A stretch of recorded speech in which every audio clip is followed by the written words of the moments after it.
Caesar posted to Rome with certain of his friends, and scarcely was he recognized at the gates of the city when the deference shown to him gave instant proof of the change in his fortunes. At the Vatican the respect was twice as great. Mighty men bowed down before him as before one mightier than themselves. And so, in his impatience, he stayed not to visit his mother or any other member of his family, but went straight to the Pope to kiss his feet. And as the Pope had been forewarned of his coming, he awaited him in the midst of a brilliant and numerous assemblage of cardinals, with the 3 other brothers standing behind him. His Holiness received Caesar with a gracious countenance. Still, he did not allow himself any demonstration of his paternal love, but, bending towards him, kissed him on the forehead and inquired how he was and how he had fared on his journey. Caesar replied that he was wonderfully well and altogether at the service of his Holiness; that as to the journey, the trifling inconveniences and short fatigue had been compensated, and far more than compensated, by the joy which he felt in being able to adore upon the papal throne a pope who was so worthy. At these words, leaving Caesar still on his knees and reseating himself, for he had risen from his seat to embrace him, the Pope assumed a grave and composed expression of face, and spoke as follows, loud enough to be heard by all, and slowly enough for everyone present to be able to ponder and retain in his memory even the least of his words. "We are convinced, Caesar, that you are peculiarly rejoiced in beholding us on this sublime height, so far above our deserts, whereto it has pleased the divine goodness to exalt us. This joy of yours is first of all our due because of the love we have always borne you, and which we bear you still; and in the second place is prompted by your own personal interest, since henceforth you may feel sure of receiving from our pontifical hand those benefits which your own good works shall deserve. But if your joy, and this we say to you as we have even now said to your brothers, if your joy is founded on aught else than this, you are very greatly mistaken, Caesar, and you will find yourself sadly deceived. Perhaps we have been ambitious. We confess this humbly before the face of all men, passionately and immoderately ambitious to attain to the dignity of sovereign pontiff, and to reach this end we have followed every path that is open to human industry. But we have acted thus, vowing an inward vow that when once we had reached our goal, we would follow no other path but that which conduces best to the service of God and to the advancement of the Holy See, so that the glorious memory of the deeds that we shall do may efface the shameful recollection of the deeds we have already done. Thus shall we, let us hope, leave to those who follow us a track, whereupon, if they find not the footsteps of a saint, they may at least tread in the path of a true pontiff. God, who has furthered the means, claims at our hands the fruits, and we desire to discharge to the full this mighty debt that we have incurred to him. And accordingly we refuse to arouse by any deceit the stern rigor of his judgments. One sole hindrance could have power to shake our good intentions, and that might happen should we feel too keen an interest in your fortunes. Therefore are we armed beforehand against our love, and therefore have we prayed to God beforehand that we stumble not because of you. For in the path of favoritism a pope cannot slip without a fall, and cannot fall without injury and dishonor to the Holy See. Even to the end of our life we shall deplore the faults which have brought this experience home to us, and may it please God that our Uncle Calixtus, of blessed memory, bear not this day in purgatory the burden of our sins, more heavy, alas, than his own. Ah, he was rich in every virtue, he was full of good intentions, but he loved too much his own people, and among them he loved me chief. And so he suffered this love to lead him blindly astray, all this love that he bore to his kindred, who to him were too truly flesh of his flesh, so that he heaped upon the heads of a few persons only, and those perhaps the least worthy, benefits which would more fittingly have rewarded the deserts of many. In truth, he bestowed upon our house treasures that should never have been amassed at the expense of the poor, or else should have been turned to a better purpose. He severed from the ecclesiastical state, already weak and poor, the duchy of Spoleto and other wealthy properties, that he might make them fiefs to us. He confided to our weak hands the vice-chancellorship, the vice-prefecture of Rome, the generalship of the Church, and all the other most important offices, which, instead of being monopolized by us, should have been conferred on those who were most meritorious. Moreover, there were persons who were raised on our recommendation to posts of great dignity, although they had no claims but such as our undue partiality accorded them. Others were left out with no reason for their failure except the jealousy excited in us by their virtues. To rob Ferdinand of Aragon of the kingdom of Naples, Calixtus kindled a terrible war, which by a happy issue only served to increase our fortune, and by an unfortunate issue must have brought shame and disaster upon the Holy See. Lastly, by allowing himself to be governed by men who sacrificed public good to their private interests, he inflicted an injury not only upon the pontifical throne and his own reputation, but what is far worse, far more deadly, upon his own conscience. And yet, O wise judgments of God, hard and incessantly though he toiled to establish our fortunes, scarcely had he left empty that supreme seat which we occupy today, when we were cast down from the pinnacle whereon we had climbed, abandoned to the fury of the rabble and the vindictive hatred of the Roman barons, who chose to feel offended by our goodness to their enemies. Thus, not only, we tell you, Caesar, not only did we plunge headlong from the summit of our grandeur, losing the worldly goods and dignities which our uncle had heaped at our feet, but for very peril of our life we were condemned to a voluntary exile, we and our friends, and in this way only did we contrive to escape the storm which our too good fortune had stirred up against us. Now this is a plain proof that God mocks at men's designs when they are bad ones. How great an error is it for any pope to devote more care to the welfare of a house, which cannot last more than a few years, than to the glory of the Church, which will last forever.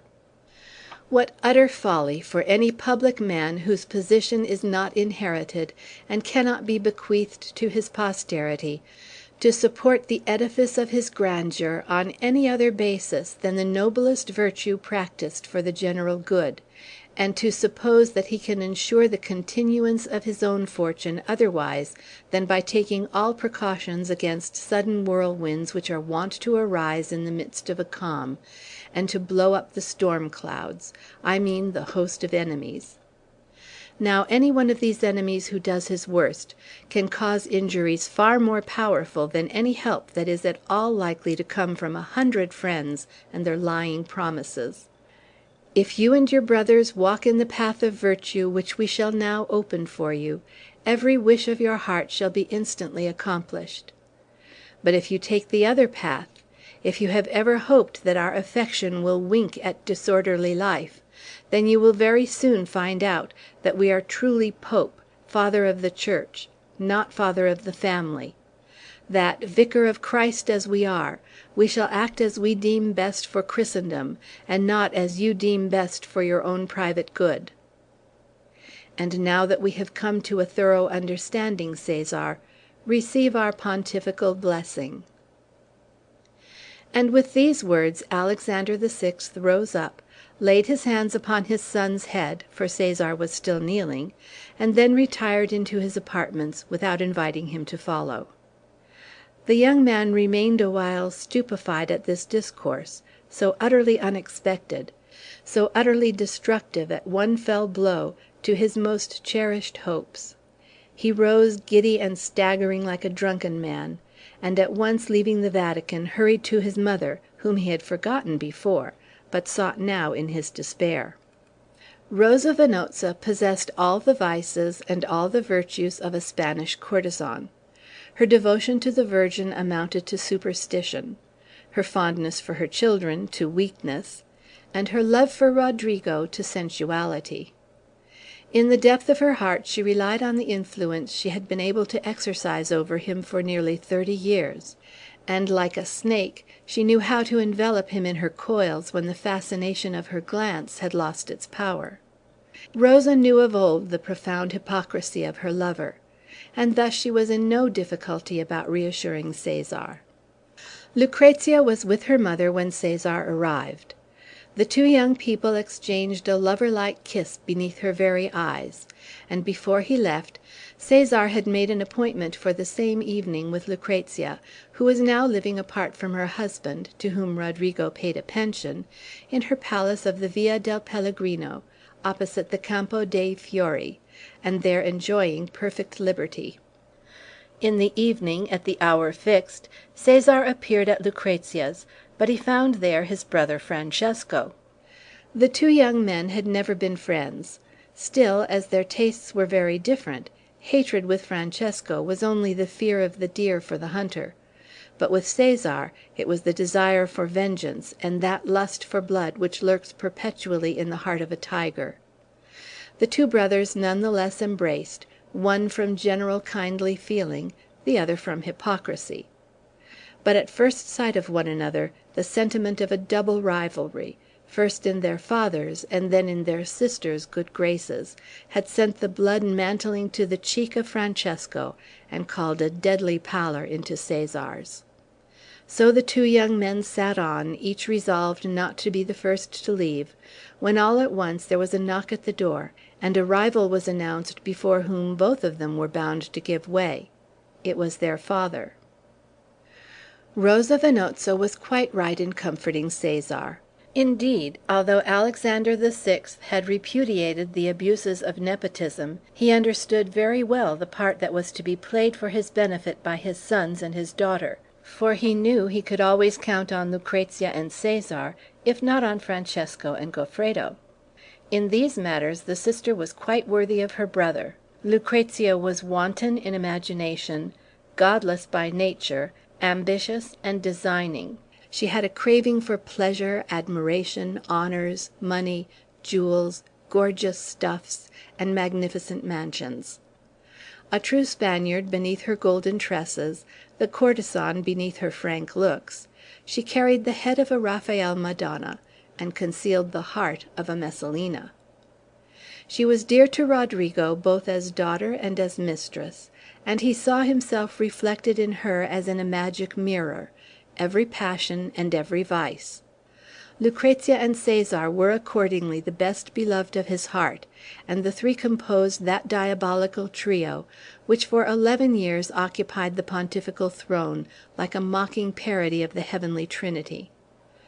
Nothing occurred at first to give the lie to Alexander's professions of principle in the discourse he addressed to Cæsar, and the first year of his pontificate exceeded all the hopes of Rome at the time of his election.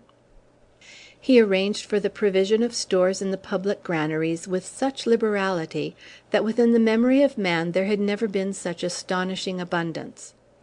And with a view to extending the general prosperity to the lowest class, he organized numerous doles to be paid out of his private fortune, which made it possible for the very poor to participate in the general banquet from which they had been excluded for long enough.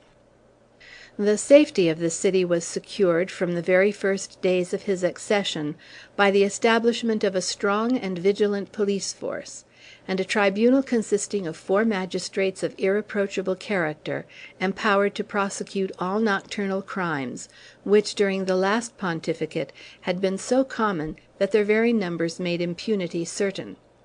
These judges from the first showed a severity which neither the rank nor the purse of the culprit could modify. This presented such a great contrast to the corruption of the last reign, in the course of which the vice-chamberlain one day remarked in public, when certain people were complaining of the venality of justice, "God wills not that a sinner die, but that he live and pay," that the capital of the Christian world felt for one brief moment restored to the happy days of the papacy. So, at the end of a year, Alexander VI had reconquered that spiritual credit, so to speak, which his predecessors lost. His political credit was still to be established, if he was to carry out the first part of his gigantic scheme. To arrive at this he must employ two agencies, alliances and conquests.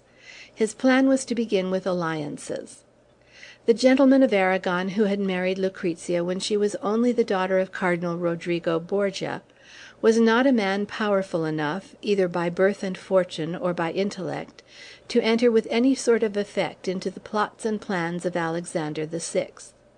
The separation was therefore changed into a divorce, and Lucrezia Borgia was now free to remarry. Alexander opened up two negotiations at the same time. He needed an ally to keep a watch on the policy of the neighboring states. John Sforza, grandson of Alexander Sforza, brother of the great Francis I, Duke of Milan, was lord of Pesaro. The geographical situation of this place, on the coast, on the way between Florence and Venice, was wonderfully convenient for his purpose.